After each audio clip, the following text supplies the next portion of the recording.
A 10-year-old girl named Jennifer walks up to you, and she hands you a mouse pad.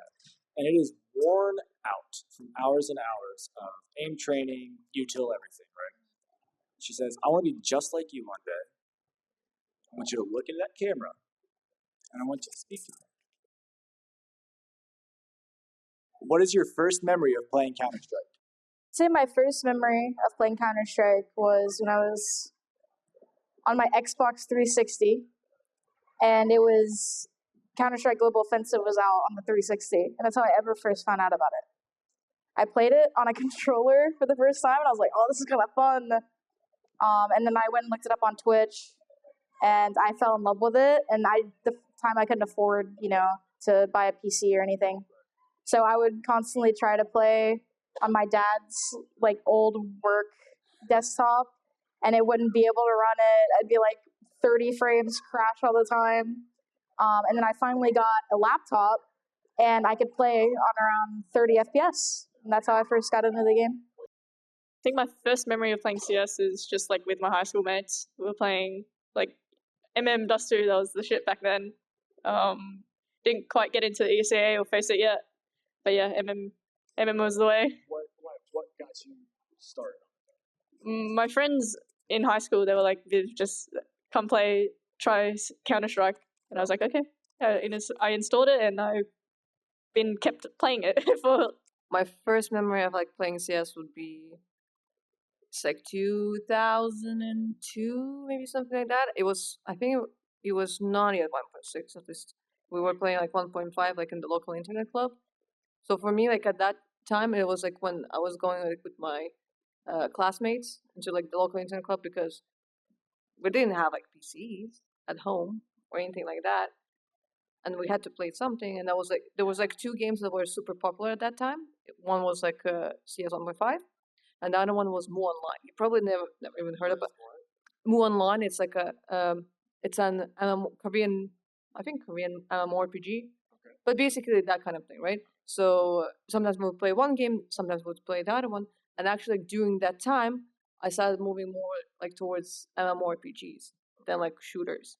And there's how actually originally I came into esports through MOBAs, because I mean it's a whole story, but with CS it kind of felt like I was a kid, I was kind of around it, and then as a young adult I was also kind of around it, because I was taking pictures of local events, of local lands, and it was in my country, Latvia, it would be usually CS that would be the most popular one. It took some time for it to go from 1.6 to CSGO. No one was playing Source. So I think in 2013 we had tournaments in 1.6 and in CSGO.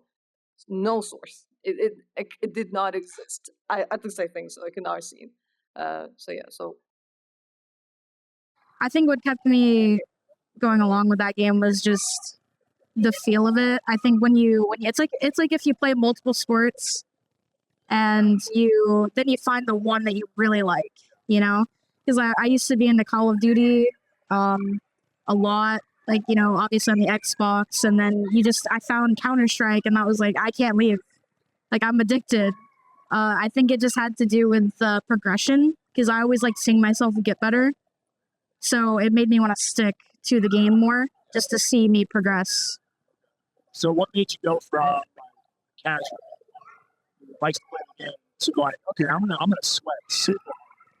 Obviously, seeing the men play, I mean, I can actually attest that Giuliano was a big part of me getting into competitive CS, yeah, from Big. And I actually had a conversation with her before her match versus FlyQuest on the first day.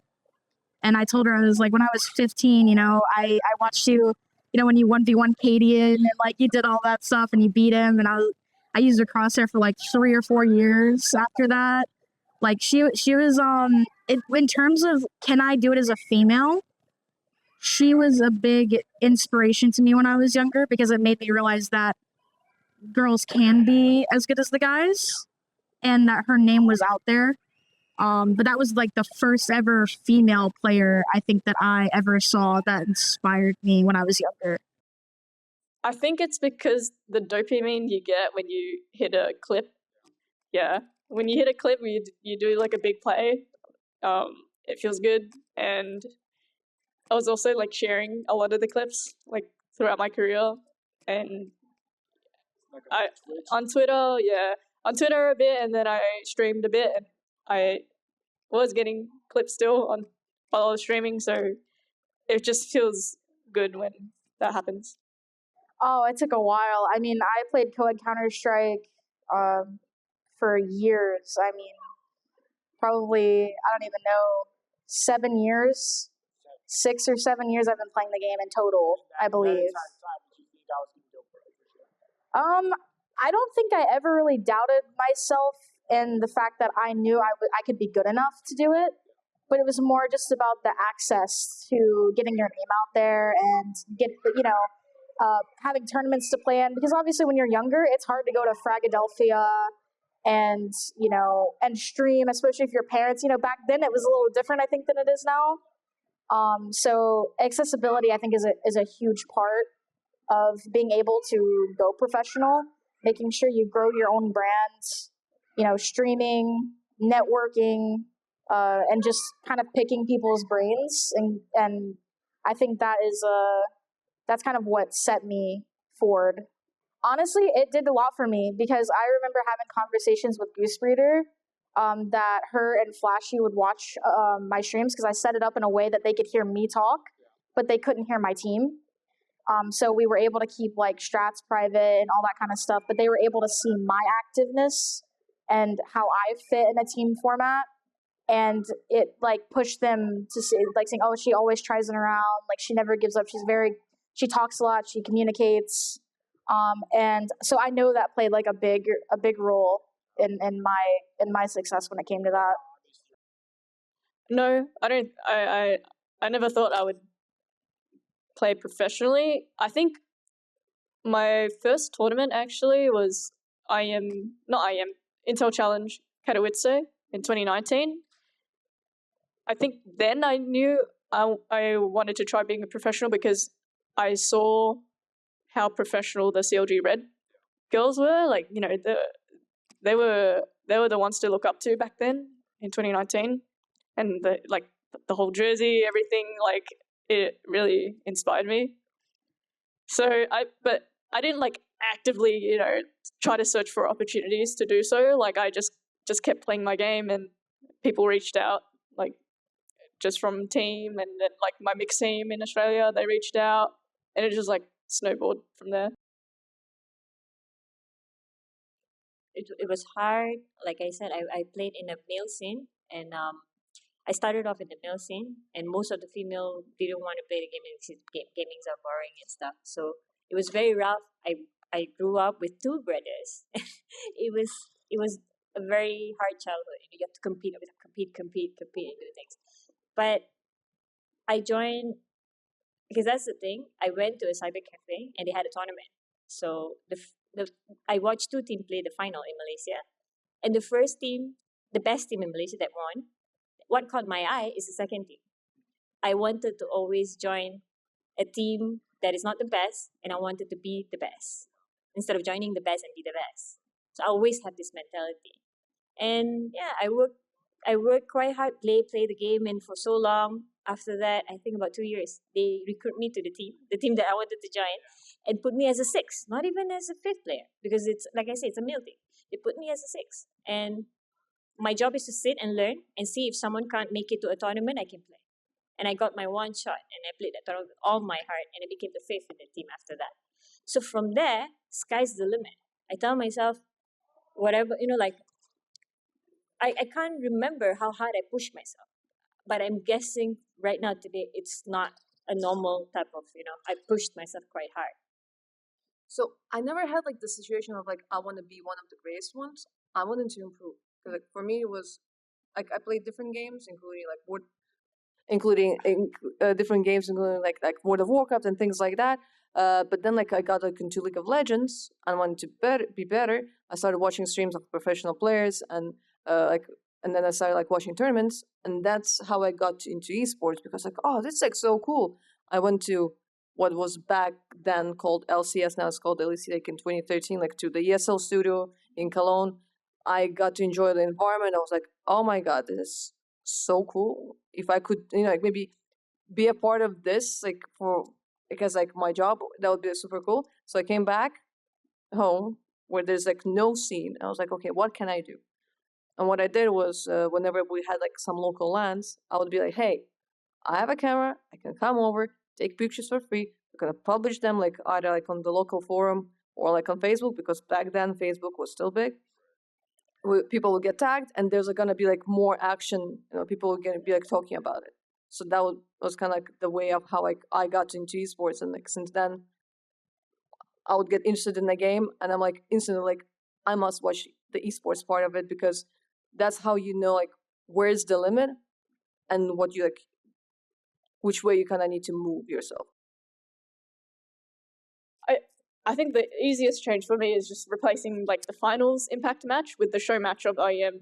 Like that was a change I keep talking about like for years. It just like who watches the show matches? Like What do you think can be done to like really help to promote the female league and bring it to that main stage, that next level, to give them the attention that they deserve? I think like the main thing that Impact brings is it increases the pool of the players, and I can say that like sometimes that is something that might also be kind of a cause, because I can give an example like for example like with my scene like in the Baltic states, right? Like for a very long time, we had like no professional players. Why? Because everyone was crying and saying like we live in shitty countries, we cannot achieve anything in these countries, you cannot become a professional player. And then all of a sudden Robs gets signed by Mouse, and everyone's like, wait, we can do that? Like an Estonian, like if an Estonian can do that, Latvian can do that, Lithuanian can do that, why not, right? And I think like he was like one of the people in the local scene that kind of showed an example that like whatever you were thinking before, just throw it away. There's a path, and he kind of showed the path like through like FPL, like you can show like yourself, and like now we have like Broky, we have Kinder, we have Beamister is like now a bit less active, but there's like GL, right? So like so many names like are popping off like from the Baltic state. That's because like one person kind of showed like like that example, and because of him, there's the pool of the people that start playing really increased. So like if you would say 6K elo, let's say about like one level 10 player at least in a hundred, right? That means if you only have 100 players in your scene, you can have only one player like that. If you have like 1,000, like that's gonna be like way more. And maybe from those level 10s, you might have like one professional. So if we are increasing this pool for the women's scene, there's a higher chance that like maybe we'll find like another player like Anna, who's like the best. She's good. She's good. She's good. She's good. And like I feel like the bigger the pool, the higher the chances are. And and then there's like more interest. That means with more interest, maybe there's gonna be more people watching. With more people watching, there's gonna be more orgs coming in with the finances. So basically in Malaysia, in the high school, I am one of the female athlete for our sports book. So they will have a subject to see that what kind of traditional sports do you want, and Malaysia recognize esport now. So I'm one of the female player that if you say that I want to do esport, and you can go through to the books, and then you can go to do the exam to see how you can balance gaming and career. You see, not to play games too much, but not to play games too less. You need to have some sort of practice goals and stuff. So the teachers actually teach, and I come up with a formula for that. For the teachers in the high school, yes. For us, we call it in high school Form 4, like grade 4, like that. Fourth grade. I think more. Sorry, for Form 4. How so old? it's at 16. Okay. Yeah, 16. Sorry, it's a bit different here. Yeah, it's a bit different. So that is like their last times of in school to see that what they want to do. They want to be esport, or they want to do some computer science, game creator. So they add esport to help them. When they come out, they need to understand that you need to have study, you need to have education, you need to have papers. What else did you have available in life? Not much. I was still studying. Like I was in high school at the time when I went to my first tourney, and I was just finishing high school. I was working like a barista job, and then I actually started uni like for half a year until like the CLG Red offer came in. I was like, okay, bye. I have no idea. Like I said, my story is a bit different because I didn't pick up CS because I really wanted to be a professional gamer. Back from where the days that I come from, CS was not, esport was not that. Okay, we just play game because we love it. And then it became a career for me, fortunately, because I did it for my brother, my late brother, and I'm still doing it for him. But for the reasoning that I feel if I don't become a professional gamer, maybe I'll just study or go to college, maybe I'll become a journalist. I don't know. I like to see other cultures and other country, but I hate flying. I'm afraid of heights. You see, I have a lot of problem there. But at the end of the day, I feel that if I don't become a professional gamer, I'll just do something that would still give to others. So I want you to imagine this, okay? There's a 10-year-old girl. She walks up to you. She hands you her mouse pad, and it's worn out from hours and hours of aim training. Right? She asks you to sign it. She says, one day, I want to be just like you. Okay. Now, I want you to talk to that one great. I mean, you can talk about Okay. I'll just pretend your name is Jennifer. I think my message to you is to just keep grinding, just keep breaking these boundaries, just ignore all like the hate and obstacles you're gonna get. I mean, obstacles are nice actually. You should probably try to overcome them. But yeah, I think we're gonna reach like the point in the future where you're able to compete with the guys. You're gonna get a lot of shit for it, but I believe that one day that we'll be able to get there, and it's gonna start to look like our new norm. Okay, Jennifer. Oh my god, this is hard. Okay, so the first thing I'll tell her is that, okay, the first thing I'll tell you, Jennifer, that you need to be good to your parents because it doesn't matter what is your dream, it doesn't matter what you wish for, it does not matter what you feel is right for yourself because your parents always know you best and they know what's best for you. And even if they say to you right now with your worn mouse pad that you need to be a doctor because being a gamer is really, really bad. So what you need to do is that don't get sad, don't fight them, don't run away from home. Listen to me, okay? I'm giving you a confirmation right now that you're gonna play it, okay, in a fair way, throw the trash, do the dishes, and massage your mom's feet or something. Play your game, keep doing it, and someday when you have the opportunity to play, you're gonna play with all your heart, and your parents would want what's best for you because you have given them what they want from you. And at the end of the day, all they ever wanted is that they want to be proud of you. So they will go to all your games and they will watch your games and they will know that this is what's best for you and this is what you want. And if this is your dream, they're going to support you 100% because no parents is going to go against you. No parents is going to go against you. And the best blessing in life, it is always your family and your parents. Oh, this is like such a hard one because, I mean, first of all, she needs to like figure out if this is definitely what she wants to do, which can take some time. Took some time for me because I was studying and also doing my passion. I ended up doing this, and guess in a way of like maybe I'm like one of the lucky ones because a lot of people unfortunately have those like 9 to 5 and they only hope to do things. But this is like not about this. This is like about if you do manage to find something that you like, try it out. If you don't try it out, it will be worse because you will regret not trying. At least like you'll get an answer. It might be an answer that like you tried out, you understood that it's not your thing, but at least you will not have regret and you'll think like this is, I don't know, like have like a midlife crisis at the age of I don't know how much. I've seen like okay, honestly, I've seen like teenagers having midlife crisis at this point, but like I don't know, like but try it out, because either it works out, or maybe you will understand that it's not your thing, and then you're gonna try another one, and that's gonna be your thing. So just try it. Well, first off, I think that I'm honored to have you even consider me to be an inspiration. Because to me, you know, looking back on life, it's been so hard, like going through everything and pushing yourself to, you know, be better all the time. And, you know, going through all the obstacles that you go through to get here.